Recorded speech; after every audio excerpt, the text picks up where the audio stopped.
Hey everyone, welcome to Medhan series. This is the episode number 7.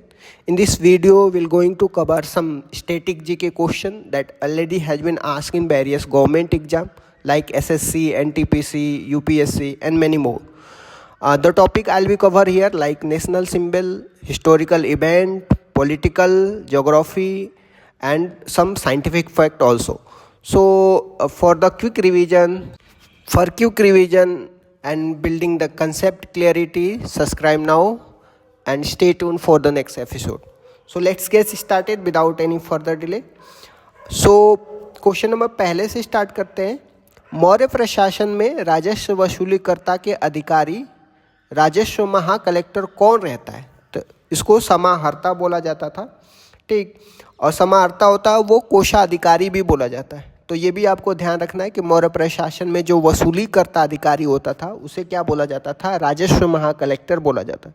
उसी को समाहर्ता बोला जाता है. ठीक, क्वेश्चन नंबर सेकेंड में आ जाते हैं. जनजातीय नृत्य डोंग किस भारतीय राज्य का है? तो ये गुजरात का है. और जो डोंग है ये वियतनाम की मुद्रा भी है, तो ये भी ध्यान रखिएगा. अल्लाह, रखा, शबीर, पंडित, ये लोग पंडित ज्ञान प्रकाश, संदीप दास, लतीफ़ खान, इन लोगों का संबंध किससे है? तो ये लोग तबला वादक थे. ठीक, ये भी ध्यान रखिएगा. ठीक, वर्नाकुलर प्रेस एक्ट किसके द्वारा लाया जाता है? तो वर्नाकुलर प्रेस एक्ट लिट्टन के द्वारा लाया जाता है. ठीक, और इसको समाप्त किसके द्वारा किया जाता है? 1878 में रिपन के द्वारा किया जाता है. तो रिपन ने कुछ और भी इंपॉर्टेंट काम किया था, जैसे स्थानीय स्वशासन के जनक रिपन को बोला जाता है. इल्बर्ट विल विवाद का संबंध रिपन से है. दशकीय जनगणना 1881 में जो हुआ था इसका भी संबंध रिपन से ही. तो मतलब वर्नाकुलर प्रेस एक्ट के बाद जो है रिपन के बारे में 2-3 पॉइंट आपको ध्यान में रखना है. तो वर्नाकुलर प्रेस एक्ट लिटन लाता है, इसको समाप्त जो है 1878 में रिपन करता है. ठीक, भारतीय पुरातत्व संरक्षण विभाग जिसको आर्कोलॉजिकल सर्वे ऑफ इंडिया बोला जाता है, इसके संस्थापक कौन है? कनिंघम है. तो ये भी ध्यान रखिएगा. एलोरा का कैलाश मंदिर ये कहाँ पे है? एलोरा का कैलाश मंदिर महाराष्ट्र में है. और इसको किसके द्वारा इस्टेब्लिशमेंट किया जाता है? तो राष्ट्रकूट वंश के द्वारा किया जाता है. अच्छा, राष्ट्रकूट वंश के संस्थापक कौन है? तो दंती दुर्ग है. ठीक, तो ये भी ध्यान रखिएगा. और जो राष्ट्रकूट वंश के राजा होते हैं जिन्होंने एलोरा का कैलाश मंदिर बनाया है, उनका नाम क्या है? उनका नाम कृष्ण वन है. ये भी ध्यान रखिएगा. मतलब आपको पता चल गया कि एलोरा का कैलाश मंदिर राष्ट्रकूट वंश के द्वारा बनाया जाता है और राष्ट्रकूट वंश के संस्थापक कौन है? दंती दुर्गा है. इसकी खास बात क्या है? एक ही पहाड़ी को ऊपर से नीचे से काट के बनाया गया, जिसको रॉक कट आर्ट भी बोला जाता है. Now you get it about Ellora के कैलाश मंदिर महाराष्ट्र में राष्ट्रकूट वंश के द्वारा और इसके संस्थापक दंती दुर्ग, और राष्ट्रकूट वंश के कृष्ण वन के द्वारा इसको बनाया जाता है. और ख़ास बात क्या है? एक ही पहाड़ी को ऊपर से नीचे से काट के बनाया जाता है, जिसको रॉक कट आर्ट भी बोला जाता है. उसी तरह से आर्ट एंड कल्चर का महाबलीपुरम का मंदिर भी ध्यान रखना, ये तमिलनाडु में है और ये रथ पे मंदिर है. इसको किसने बनाया था? इसको जो पल्लव वंश है उन्होंने बनाया था. ठीक, तो ये भी ध्यान रखिएगा. इसी को सप्त पगोड़ा के नाम से भी जाना जाता है, जिसमें सबसे बड़ा जो आपको युधिष्ठिर का देखने को मिलेगा और सबसे छोटा द्रौपदी का मंदिर देखने को मिलेगा. ठीक, सतरिया जो डांस है नेक्स्ट जो है सबसे नवीनतम, मतलब आपको 2-3 पॉइंट तो ध्यान में रखना है. एक तो एलोरा का कैलाश मंदिर, दूसरा महाबलीपुरम का तमिलनाडु में पल्लव वंश के द्वारा बनाया जाता है. सतरिया का जो ये नवीनतम शास्त्रीय नृत्य है 8वें नंबर का, ये असम का है. इसको किसके द्वारा परफॉर्म किया जाता है? श्रीमद शंकर देव के द्वारा परफॉर्म किया जाता है. ठीक, तो ये भी ध्यान रखिएगा. अच्छा, नेक्स्ट पॉइंट जो है आपका जो पॉलिटी से इंपॉर्टेंट क्वेश्चन पूछा जाता है कि वोट डालने की जो एज है आपको 21 साल से घटा करके 18 साल कर दिया जाता है. ये कौन से कॉन्स्टिट्यूशनल अमेंडमेंट के तहत किया जाता है? तो जो वोट डालने की एज है आपको 21 साल से घटा कर 18 साल कर दिया जाता है. 61st कॉन्स्टिट्यूशनल अमेंडमेंट में किया जाता है. कौन से अमेंडमेंट में? 61st कॉन्स्टिट्यूशनल अमेंडमेंट में किया जाता है. ठीक, तो जिसमें 18 साल से एज को बढ़ा करके मतलब 21 साल से घटा करके 18 साल कर दिया जाता है. 8 अप्रैल 1921 को क्या हुआ था? भगत सिंह बटुकदास ने क्या किया था? केंद्रीय विधानसभा में बम फेंका था. क्यों फेंका था? बहरों को सुनने के लिए फेंका था, क्योंकि ब्रिटिश गवर्नमेंट उस समय किसी की सुन नहीं रही थी. इस वजह से उनका ध्यान अपनी तरफ करने के लिए भगत सिंह और बटुकेश्वर दत्त ने क्या करी थी? 8 अप्रैल 1929 को केंद्रीय विधानसभा में बम फेंका था. तो ये भी पॉइंट आपको ध्यान में रखना है. ठीक, हनुक्का त्यौहार यहूदी धर्म के लोग मनाते हैं। यहूदी लोग कहाँ पे रहते हैं? इजराइल में है। तो इजराइल में अभी ईरान में वॉर भी चल रहा है, तो ये भी आपको ध्यान रखना है। तो हनुक्का त्यौहार यहूदी धर्म के लोग सेलिब्रेट करते हैं। ठीक। वीरनाट्यम नृत्य आंध्र प्रदेश का सबसे प्राचीन शैली का नृत्य है, ये भी ध्यान रखिएगा। भगवत बुद्ध से रिलेटेड बहुत बारी क्वेश्चन पूछा जाता है। तो इनका जो जन्म है, ज्ञान है और महापरिनिर्वाण है, इन तीनों को हम लोग वैशाख पूर्णिमा के रूप में सेलिब्रेट करते हैं। इसी को बुद्ध पूर्णिमा भी बोला जाता है। अब आपको पता चल गया कि जो जन्म है, ज्ञान है और महापरिनिर्वाण है बौद्ध धर्म का, तो इसको वैशाख पूर्णिमा के रूप में सेलिब्रेट करते हैं। ठीक। इसी को बुद्ध पूर्णिमा भी बोला जाता है। ठीक। महात्मा बुद्ध से रिलेटेड कुछ और भी चीज़ें देख लेते हैं। जैसे उनका जो जन्म होता है लुम्बिनी में होता है, और उन्होंने पहला जो उपदेश दिया था सारनाथ में दिया था, जिसको धर्म चक्र प्रवर्तन भी बोला जाता है, उसी को अभिधम्म चक्र भी बोला जाता है। ठीक। सबसे ज़्यादा उन्होंने कहाँ पे दिया था उपदेश? श्रावस्ती में दिया था। उनको जो मोक्ष प्राप्ति हुई थी, जिसको महापरिनिर्वाण बोलते हैं, कुशीनगर में। तो ये भी ध्यान रखिएगा। बौद्ध धर्म से रिलेटेड त्रिरत्न को भी आपको ध्यान में रखना है, जिसको बुद्ध धर्म संघ की बोला जाता है। क्या बोला जाता है? बुद्ध धर्म संघ। ठीक।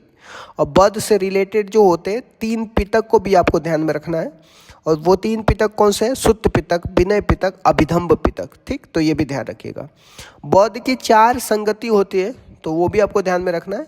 जो बौद्ध धर्म की 4 संगति होती है, उसमें राजगिरी, वैशाली, पाटलिपुत्र, कुंडलवन, कश्मीर होती है। तो कहाँ कहाँ होती है 4 संगति बौद्ध धर्म की? राजगिरी, वैशाली, पाटलिपुत्र और कुंडलवन, कश्मीर होती है। ठीक। तो ये भी ध्यान रखिएगा। ठीक।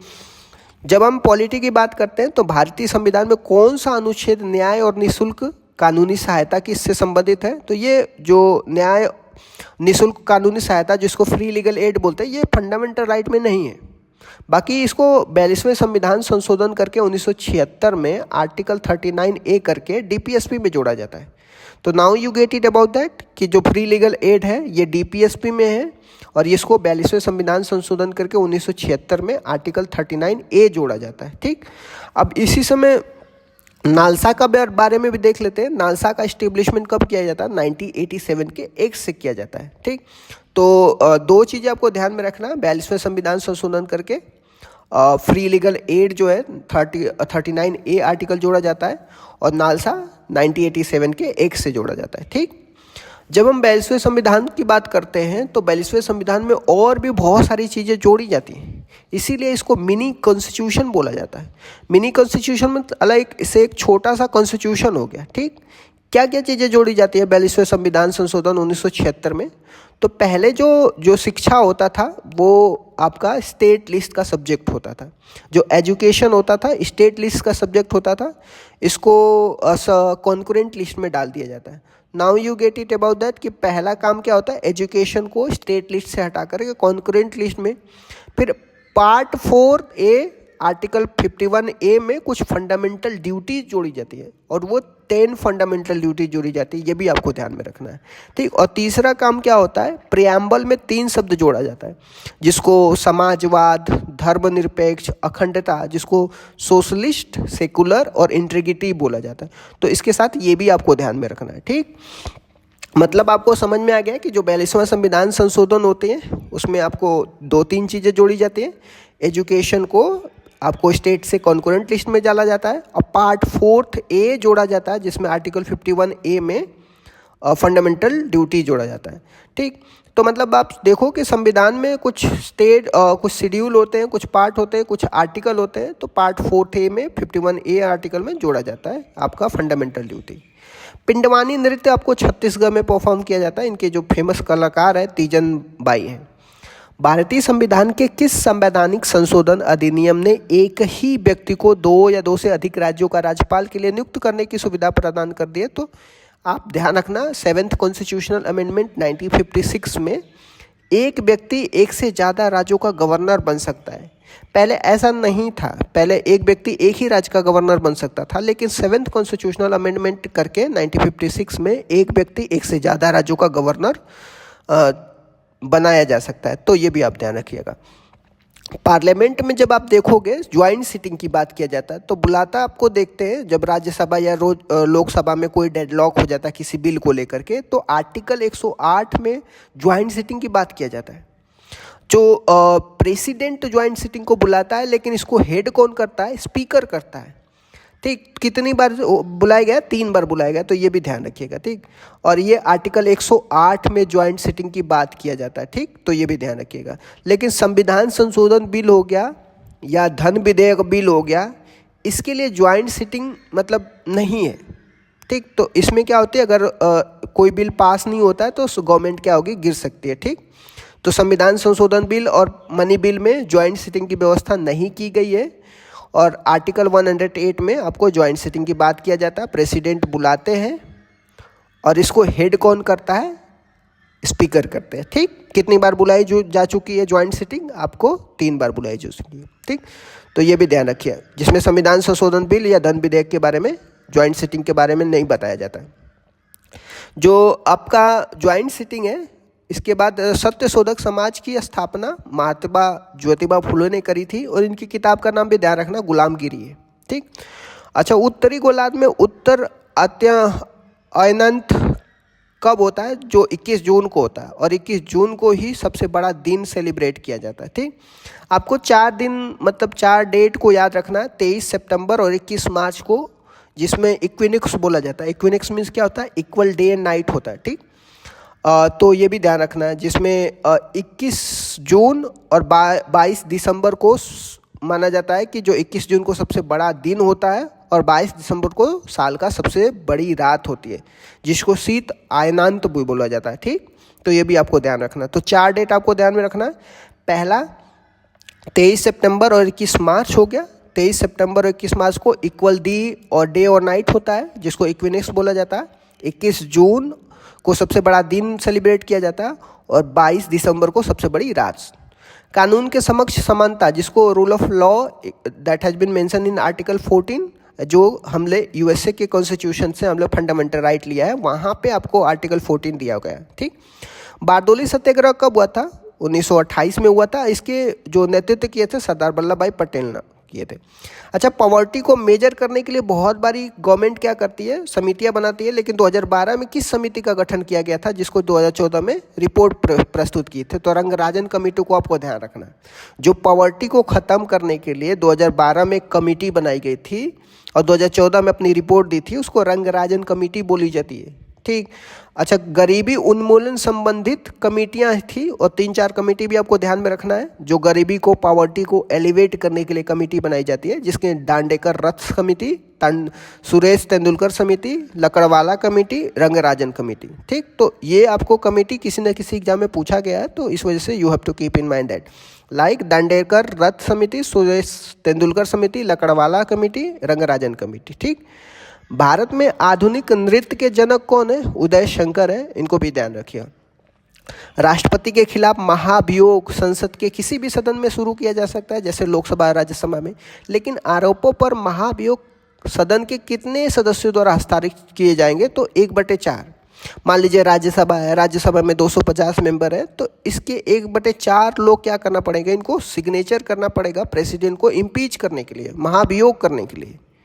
ठीक, ये कहाँ पे आपको मेंशन किया गया? तो प्रेसिडेंट के खिलाफ जो है महाभियोग चलाने के लिए आर्टिकल 61 में दिया गया है कि प्रेसिडेंट को हटाया जा सकता है। ये लोकसभा, राज्यसभा किसी में भी जाया जा सकता है। ठीक, जिसमें 1/4 भाग क्या करना चाहिए? साइन करना चाहिए उनको शुरुआत करने के लिए, लेकिन पास करने के लिए आपको 2/3 चाहिए। मतलब बहुमत कितना चाहिए उस बिल को पास करने के लिए या महाभियोग को चलाने के लिए? 2/3 भाग चाहिए। ठीक, चाहे वो लोकसभा या राज्यसभा को। मतलब पता चल गया कि 61 कॉन्स्टिट्यूशन आर्टिकल 61 में क्या दिया गया है? महाभियोग की बात करते हैं प्रेसिडेंट की, 1/4 लोग क्या करना चाहिए? शुरुआत करने के लिए साइन चाहिए, और उसको पास करने के लिए 2/3 बहुमत चाहिए। ठीक, नेक्स्ट पॉइंट जो हम बात करते हैं, जो 2 निकटवर्ती श्रृंग या गर्त के बीच की दूरी को क्या बोलते हैं? तरंग दैर्ध्य बोलते हैं। अच्छा, तरंग दैर्ध्य को वेवलेंथ से भी बोला जाता है इंग्लिश में। इसको लैम्डा से रिप्रेजेंट करते हैं। ठीक, तो लैम्डा से रिप्रेजेंट करते हैं। ठीक, अब इसकी जो यूनिट होती है इसको एंगस्ट्रॉन बोलते हैं, और 1 एंगस्ट्रॉन इक्वल टू 10⁻⁻10 मीटर होता है। ठीक। सबसे ज़्यादा जो तरंग दैर्ध्य कौन से रंग की है, तो लाल रंग की सबसे ज़्यादा तरंग दैर्ध्य है, ठीक। अच्छा, जो शृंग होता है, ये दो शृंग हो गए, इनके बीच की दूरी को क्या बोलते हैं, वेवलेंथ, लैम्डा से रिप्रेजेंट करते हैं, ठीक। उसी तरह से दो गर्त हो गया, नीचे वाले को दो गर्त बोलते हैं और इसको भी लैम्डा से रिप्रेजेंट करते हैं, जिसको वेवलेंथ बोला जाता है, ठीक। तो ये भी आप ध्यान रखना। सबसे ज़्यादा वेवलेंथ को एंगस्ट्रॉन से रिप्रेजेंट करते हैं और एक एंगस्ट्रॉन की वैल्यू 10⁻10 क्या होता है, मीटर होता है, ठीक। शेविंग करने के लिए किस दर्पण का प्रयोग किया जाता है, तो अवतल दर्पण का प्रयोग करता है। तो अवतल दर्पण क्या करता है कि वो किसी भी बड़े ऑब्जेक्ट, मतलब छोटे ऑब्जेक्ट को बड़ा दिखाता है, उसको अवतल दर्पण बोलते हैं। इसी को क्या बोलते हैं, कनकेव लेंस बोलते हैं। कोई भी छोटा बड़ा ऑब्जेक्ट है, उसको छोटा दिखाने के लिए क्या, कौन सा दर्पण यूज किया जाता है, कनकेव लेंस, कनकेव दर्पण का यूज किया जाता है, जिसको क्या बोलते हैं, उत्तल दर्पण बोलते हैं, ठीक। तो ये भी आप ध्यान रखिएगा। हेंसे रोग को कुष्ठ रोग या लेप्रोसी रोग भी इसको बोला जाता है, ठीक। शून्य गैस, जिसको आदर्श गैस या अक्रिय गैस या नोबल गैस बोला जाता है, ये पीरियोडिक टेबल में जब आप देखोगे 18वें नंबर का जो वर्ग होगा, उसमें हीलियम, नियान, आर्गन, क्रेप्टॉन, जेनॉन, ये सारी क्या हैं, गैसेस हैं। ये गैस किसी से साथ रिएक्शन नहीं करते, इसीलिए इनको नोबल गैस बोलते हैं, शून्य गैस बोलते हैं, अक्रिय गैस बोलते हैं, ठीक। क्योंकि इनकी जो बैलेंसी होती है, इसमें जो इलेक्ट्रॉन है, जब आप बोरबरी का लॉ पढ़ोगे तो उसमें देखोगे कि इनकी बैलेंसी में जो इलेक्ट्रॉन है कंप्लीटली फुल है अकॉर्डिंग टू बोरबरी लॉ। तो इसीलिए जो हीलियम, नियॉन, आर्गन, क्रेप्टॉन, जेनॉन, ये किसी से रिएक्शन नहीं करते, इनको नोबल गैस, अक्रिय गैस या आदर्श या शून्य गैसेस भी बोला जाता है। एस्किमो जनजाति के बर्फ के घर को क्या कहा जाता है, तो जो एस्किमो जनजाति के बर्फ के घर को इग्लू बोला जाता है। तो बहुत ही इंपॉर्टेंट है, किसी न किसी एग्जाम में पूछा गया है एस्किमो जनजाति के बारे में, इनके घर को इग्लू बोला जाता है। वानगोलू जो है झील, सबसे अधिक लवणता वाली झील है, ये टर्की में पाया जाता है। माना जाता है कि सबसे लवणता वाला झील कहाँ पे है, वानगेलू, ठीक। जादूगोड़ा की खान झारखंड में किसके लिए फेमस है, यूरेनियम निक्षेप के लिए फेमस है। तो जादूगोड़ा की खान को आपको ध्यान रखना। उसी तरह से बैलाडीला की खान भी आपको देखने को मिलेगा, वो आयरन माइन के लिए इंपॉर्टेंट है, जैसे जादूगोड़ा। इस तरीके से मैंने डिस्कस कर दिया। Thank you so much guys, keep loving, keep supporting, bye bye, see you tomorrow.